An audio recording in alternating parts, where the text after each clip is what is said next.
सुनते हैं आश्विन पूर्णिमा के दिन श्री सत्यनारायण भगवान की कथा और आरती।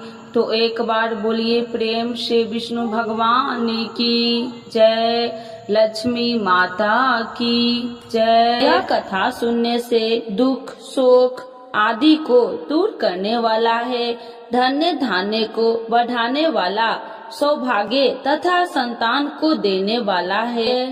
प्रथम अध्याय। एक समय की बात है, नैशिरण्य तीर्थ में शौनकादि 88,000 ऋषियों ने श्री सूत जी से पूछा, हे प्रभु, इस कलयुग में वेद विद्या रहित मनुष्य को प्रभु भक्ति किस प्रकार मिल सकती है तथा उनका उद्धार कैसे होगा। इसलिए हे मुनि श्रेष्ठ, कोई ऐसा व्रत कहिए जिससे थोड़े समय में पुण्य प्राप्त होवे तथा मन वांछित फल मिले। ऐसा कथा सुनने की हमारी इच्छा है। सर्वशास्त्र ज्ञाता सूत जी बोले, हे वैष्णव, मैं पूज्य आप सबने सर्व प्राणियों के हित की बात पूछी है। अब मैं उस श्रेष्ठ व्रत को आप लोगों से कहूँगा जिस व्रत को नारद जी ने लक्ष्मी नारायण से पूछा था। एक समय योगी राज नारद जी दूसरे के हित की इच्छा से अनेक लोकों में घूमते हुए मृत्यु लोक में आ पहुँचे। वहाँ बहुत योनियों में जन्मे हुए प्रायः सभी मनुष्यों को अपने कर्मों के द्वारा अनेक दुखों से पीड़ित देखकर सोचा कि किस यत्न के कारण से निश्चय ही इनके दुख का नाश हो सकेगा। नारद ऐसा मन में सोचकर विष्णु लोक को गए। वहाँ श्वेत वर्ण और 4 भुजा वाले देवों के इस नारायण को, जिनके हाथ में शंख चक्र गदा और पद्म थे तथा वरमाला पहने हुए थे, देखकर स्तुति करने लगे। हे भगवान, आप अत्यंत शक्ति से संपन्न है, मन तथा वाणी भी आपको नहीं पा सकती। आपका यदि मध्य और अंत नहीं है, निर्गुण स्वरूप सृष्टि के कारण भूत व भक्तों के दुखों को नष्ट करने वाले हो, आपका मेरा नमस्कार है। नारद जी से इस प्रकार की स्तुति सुनकर विष्णु भगवान बोले, हे मुनि श्रेष्ठ, आपके मन में क्या है? आपका यहाँ किस काम के लिए आगमन हुआ है? निसंकोच कहो। तब नारद मुनि बोले, मृत्यु लोक में सब मनुष्यों को अनेक योनियों में पैदा हुआ है। अपने कर्मों के द्वारा उनके प्रकार के दुखों से दुखित हो रहे हैं। हे नाथ, मुझ पर दया रखते हैं तो बतलाइए कि उन मनुष्यों के सब दुख थोड़े से प्रयत्न से ही कैसे दूर हो सकते हैं। श्री भगवान जी बोले, हे नारद, मनुष्य की भलाई के लिए तुमने बहुत अच्छी बात पूछी है। जिस व्रत के करने से मनुष्य मोह से छूट जाता है, मैं वह कहता हूँ, सुनो। बहुत पुण्य देने वाला है। स्वर्ग तथा मनुष्य लोक दोनों में दुर्लभ एक उत्तम व्रत है। आज मैं प्रेम वश होकर तुमसे कहता हूँ, सत्यनारायण का यह व्रत अच्छी तरह विधान पूर्वक करके मनुष्य तुरंत ही यहाँ सुख भोग कर मरने पर मोक्ष को प्राप्त होता है। श्री भगवान के वचन सुनकर नारद मुनि बोले, उस व्रत का क्या फल है, क्या विधान है, किसने यह व्रत किया है और किस दिन यह व्रत करना चाहिए, विस्तार से बतलाइए। भगवान बोले, दुख शोक आदि को दूर करने वाला, धन्य धान्य को बढ़ाने वाला, सौभाग्य तथा संतान को देने वाला यह व्रत सब स्थान पर विजयी करने वाला है।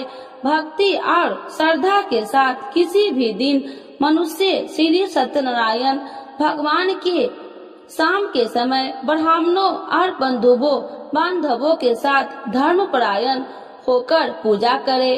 भक्ति भाव से नवेद, केले का खम्भ, घी, दूध और गेहूं के चूर्ण सवाया लबे।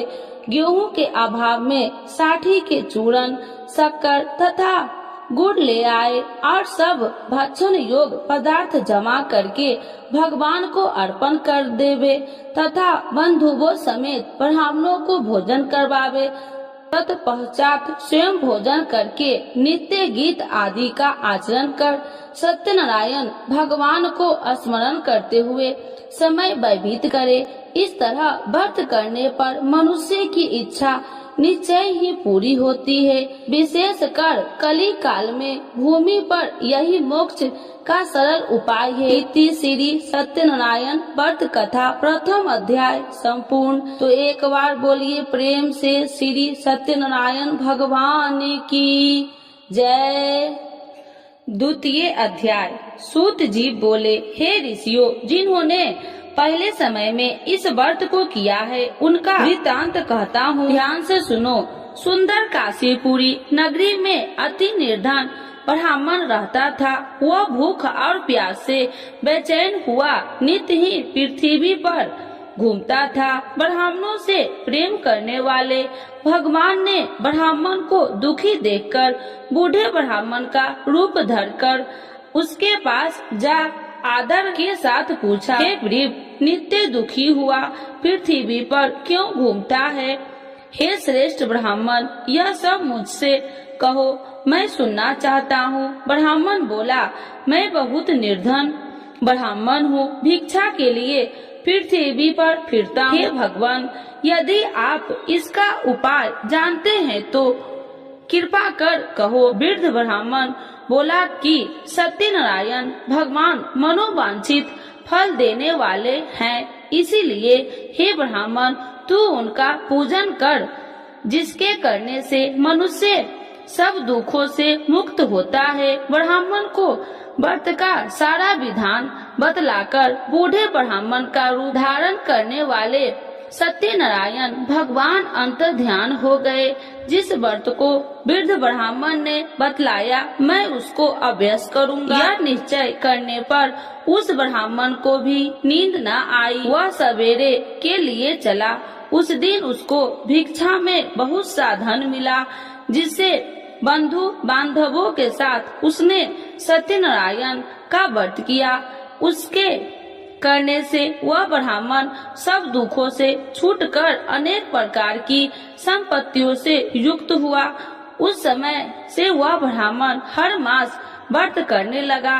इस तरह सत्यनारायण भगवान के व्रत को जो करेगा सब पापों से छूटकर मोक्ष को प्राप्त होगा। आगे जो पृथ्वी पर सत्यनारायण का व्रत करेगा वह मनुष्य सब दुखों से छूट जाएगा। इस तरह नारद जी ने सत्यनारायण का कहा हुआ यह व्रत तुमने कहा, हे वृद्ध, अब मैं और क्या कहूँ? ऋषि बोले, हे मुनि श्रेष्ठ, संसार में इस ब्राह्मण से सुनकर किस किस ने इस व्रत को किया, हम सब वह सुनना चाहते हैं। इसके लिए हमारे मन में श्रद्धा है। सूत जी बोले, हे मुनियों, जिसने इस व्रत को किया है वह सब सुनो। एक समय वह ब्राह्मण धन और ऐश्वर्य के अनुसार बंधु बांधवों के साथ व्रत करने को तैयारी हुआ। उसी समय एक लकड़ी बेचने वाला बूढ़ा आदमी आया और बाहर लकड़ियों को रखकर ब्राह्मण के मकान में गया।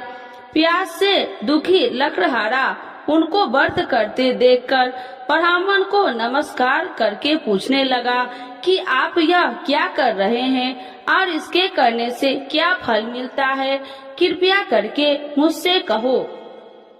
ब्राह्मण ने कहा, सब मनोकामनाओं को पूरा करने वाला यह सत्यनारायण भगवान का व्रत है। इसकी ही कृपा से मेरे यहाँ धन्य धान्य आदि की वृद्धि हुई है।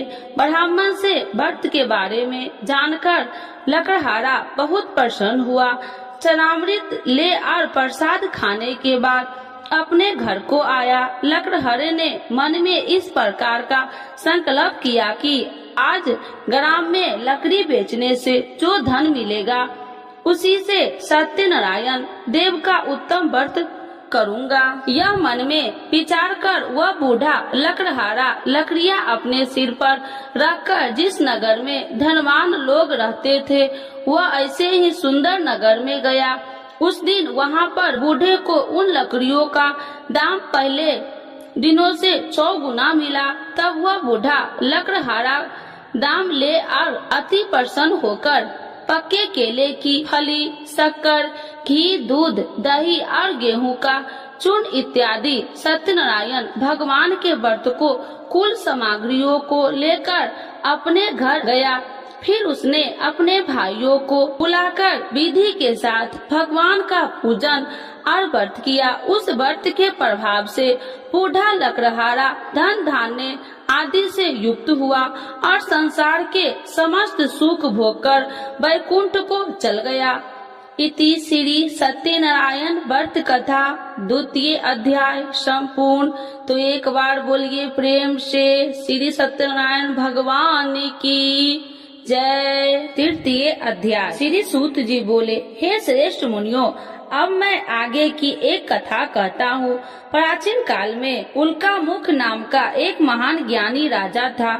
वह जितेंद्रिय और सत्यव्रता था। प्रतिदिन मंदिरों में जाता तथा गरीबों को धन देकर उनके दुख दूर करता था। उसकी पत्नी कमल के समान सुंदर मुख वाली और सती साध्वी थी। एक दिन भद्रशिला नदी के तट पर वे दोनों विधि विधान से सहित श्री सत्यनारायण भगवान का व्रत कर रहे थे।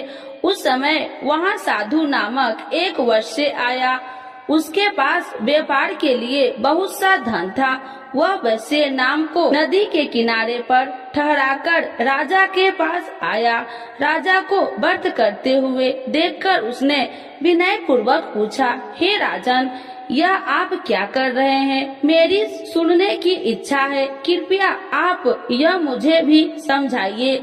महाराज उल्कामुख ने कहा, हे साधु वैश्य, मैं अपने बंधु बांधवों के साथ पुत्र की प्राप्ति के लिए श्री सत्यनारायण भगवान का व्रत व पूजन कर रहा हूँ। राजा के वचन सुनकर साधु नामक वैश्य ने आदर से कहा, हे राजन, मुझे भी इसका संपूर्ण विधि विधान बतलाइए।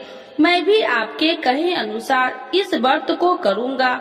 मेरी भी कोई संतान नहीं है। मुझे विश्वास है कि इस उत्तम व्रत को करने से अवश्य ही मुझे भी संतान होगी।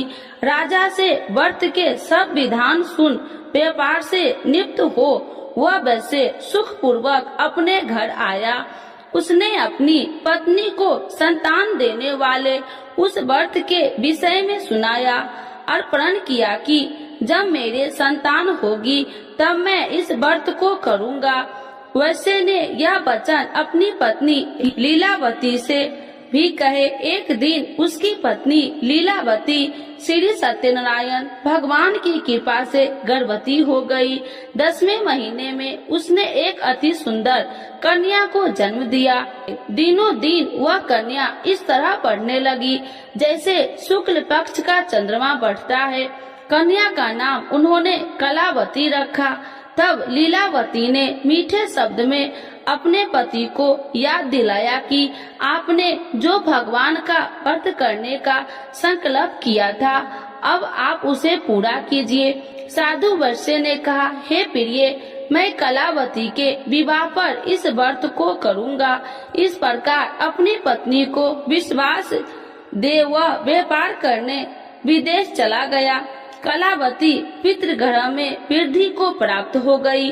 लौटने पर साधु ने जब नगर में सखियों के साथ अपनी वयस्क होती हुई पुत्री को खेलते देखा तो उसने उसके विवाह की चिंता हुई। तब उसने एक दूत को बुलाकर कहा कि उसकी पुत्री के कोई सुंदर वर देखकर लाए।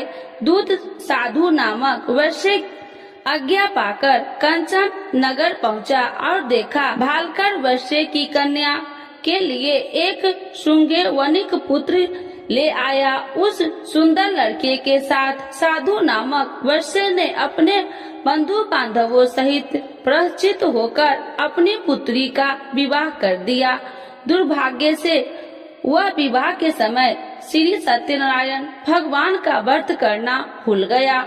इस पर श्री सत्यनारायण अत्यंत क्रोधित हो गए। उन्होंने वैश्य को श्राप दिया कि तुम्हें दारुण दुख प्राप्त होगा, और फिर अपने कार्यों में कुशल हुआ वैश्य अपने दामाद सहित नाव पर बेड़ा लेकर व्यापार करने के लिए सागर के समीप स्थित रत्न सारनपुर नगर में गया। रत्न सारनपुर चंद्रकेतु नामक राजा राज करता था। दोनों ससुर जमाई चंद्रकेतु राजा के उस नगर में व्यापार करने लगे। एक दिन भगवान श्री सत्यनारायण की माया से प्रेरित एक चोर राजा चंद्रकेतु का धन चुराकर भाग रहा था। राजा के दूत को अपने पीछे तेजी से आते देखकर चोर ने घबराकर राजा को धन को वैश्य की नाव में चुपचाप रख दिया। वहाँ से ससुर जमाई ठहरे हुए थे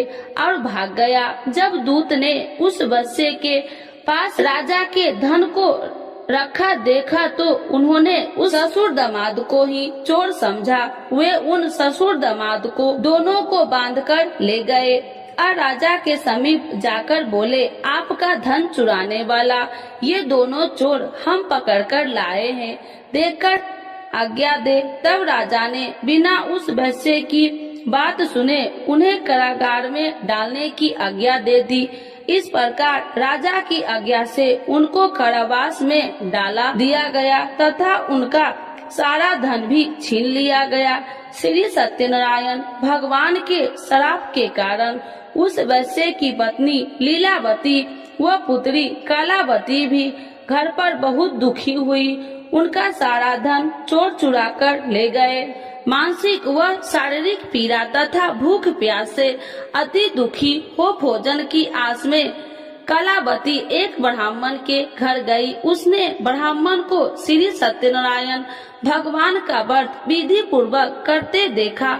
उसने कथा सुनी और श्रद्धा पूर्वक प्रसाद ग्रहण कर रात को घर आई। माता ने कलावती से पूछा, हे पुत्री, तू अब तक कहाँ रही? मैं तेरे लिए बहुत चिंतित थी। माता के शब्द सुन कलावती बोली, हे माता, मैंने एक ब्राह्मण के घर श्री सत्यनारायण भगवान का व्रत होते देखा और मेरी भी उस उत्तम व्रत को करने की इच्छा है। माता ने कन्या के वचन सुनकर श्री सत्यनारायण भगवान के पूजन की तैयारी की।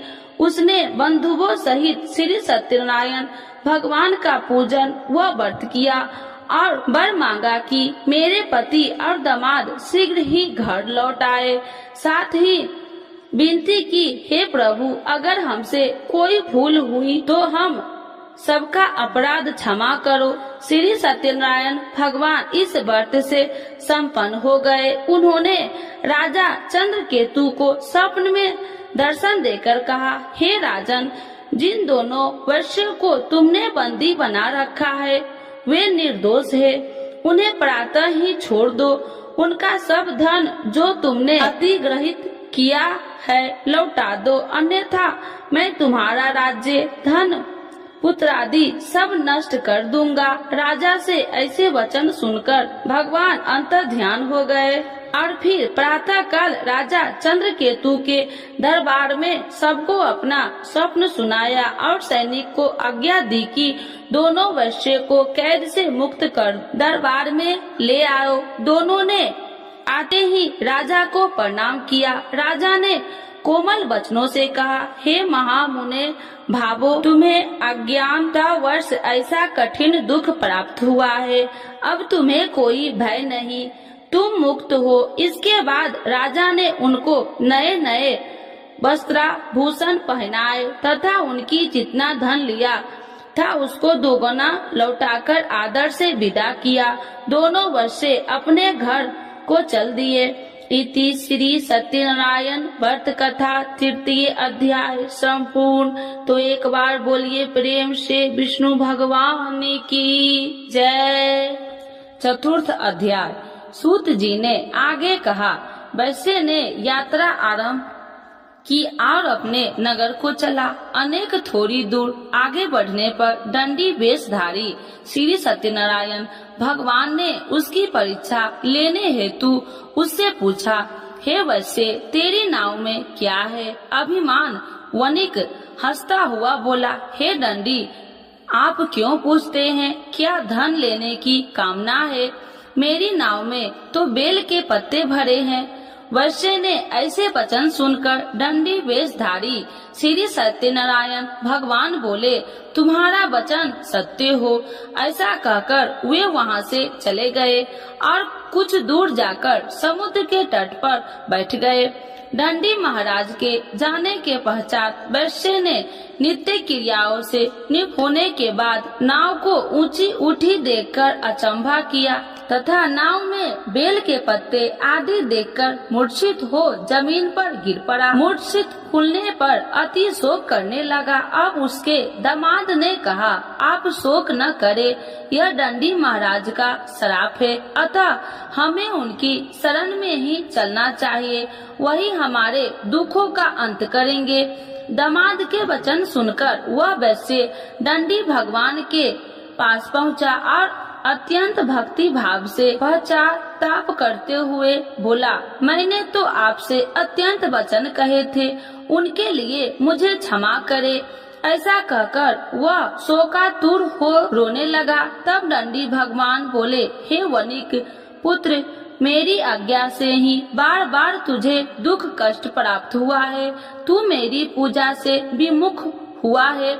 तब उस वैश्य ने कहा, हे भगवान, आपकी माया को ब्रह्मा आदि देवता भी नहीं जान पाते, तब मैं मूर्ख भला कैसे जान सकता हूँ। आप प्रसन्न होइए, मैं अपनी क्षमता अनुसार आपकी पूजा करूँगा। मेरी रक्षा कीजिए और मेरी नौका को पहले के समान धन से परिपूर्ण कर दीजिए। उसके भक्ति से परिपूर्ण वचन सुनकर श्री सत्यनारायण भगवान प्रसन्न हो गए और उसकी इच्छा अनुसार वर देकर अंतर ध्यान हो गए।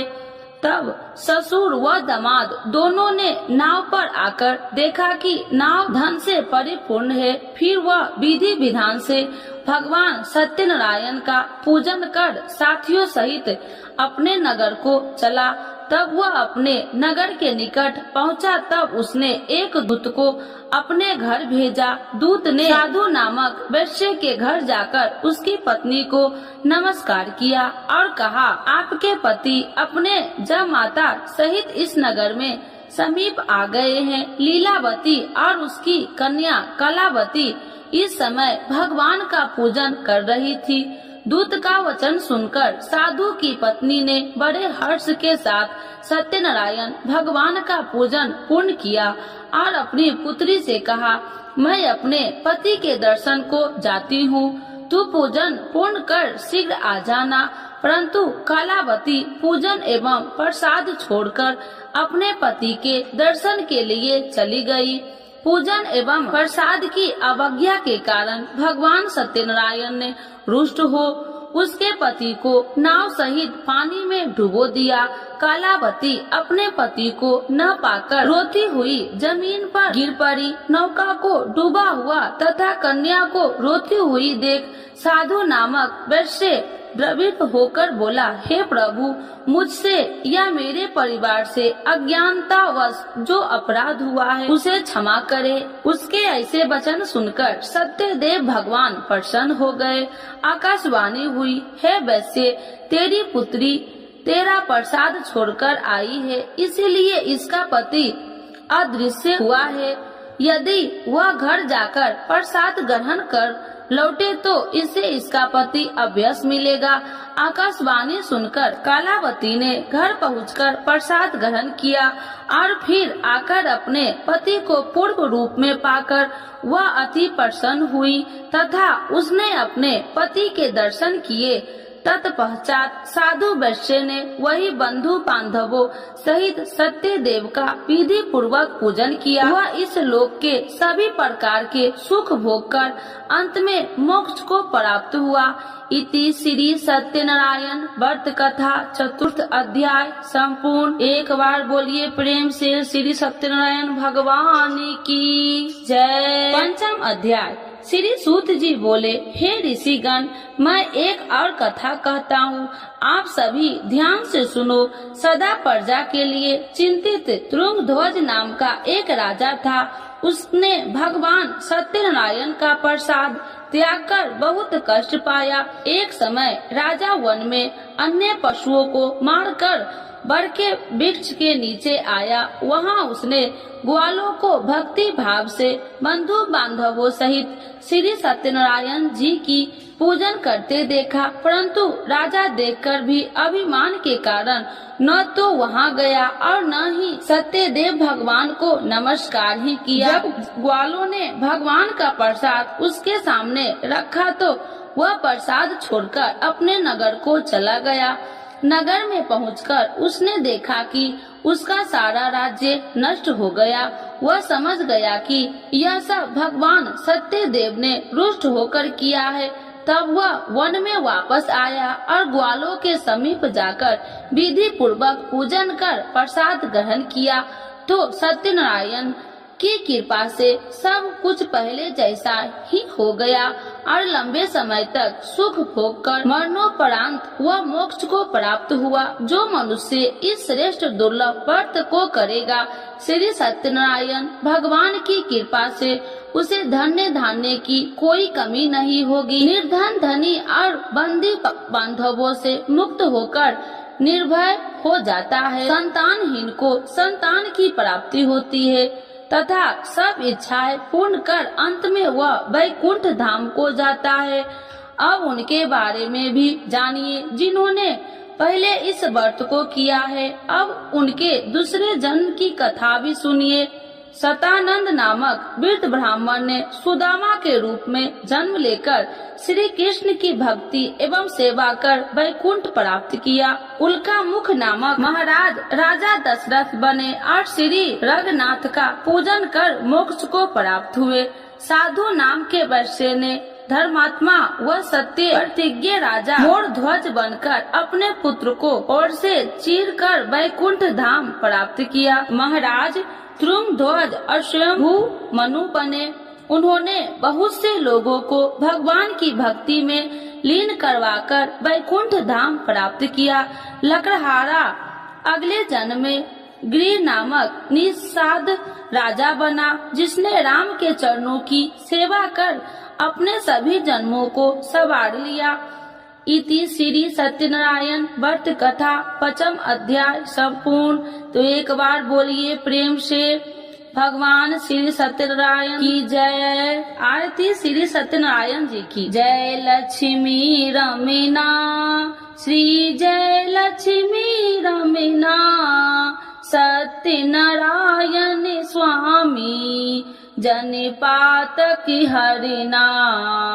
जय लक्ष्मी रमीना रत्न जरित सिंहासन अद्भुत छवि राजे स्वामी अद्भुत छवि राजे।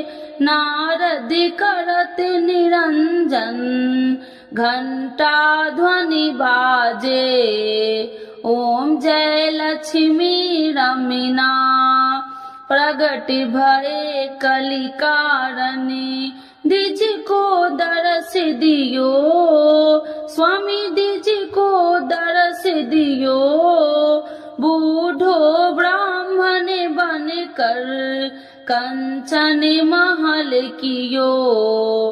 जय लक्ष्मी रमीना दुर्लभ भील कठारो इन पर कृपा करी स्वामी इन पर कृपा करी। चंद चूर एक राजा जिनकी विपत्ति हरी। जय लक्ष्मी रमीना वैश्य मनोरथ पायो सरदा तज दिन्नी स्वामी सरदा तज दिन्नी। सफल भोग प्रभु जी फिर स्तुति किन्नी। ओम जय लक्ष्मी रमीना भाव भक्ति के कारण छिन छिन रूप धरियो स्वामी छिन छिन रूप धरियो। सरधा धारण किन्नी सरिधा धारण किन्ही तिनको काज सयो। ओम जय लक्ष्मी रमना ग्वाल बाल संग राजा बन में भक्ति करी। स्वामी बन में भक्ति करी मन वांछित फल दिन्हो दीन दयाल हरि। जय लक्ष्मी रमना चढ़त प्रसाद सबाय कदली फल में बा। स्वामी कदली फल में बा धूप दीप तुलसी से राजी सत्य देवा। ओम जय लक्ष्मी रमना। श्री सत्यनारायण जी की आरती जो कोई नर गावे। स्वामी जो कोई नर गावे कहत शिवानंद स्वामी मन वांछित फल पावे। जय लक्ष्मी रमना स्वामी जय लक्ष्मी रमना। श्री सत्यनारायण भगवान की जय, विष्णु भगवान की जय, सर्व देवी देवताओं की जय।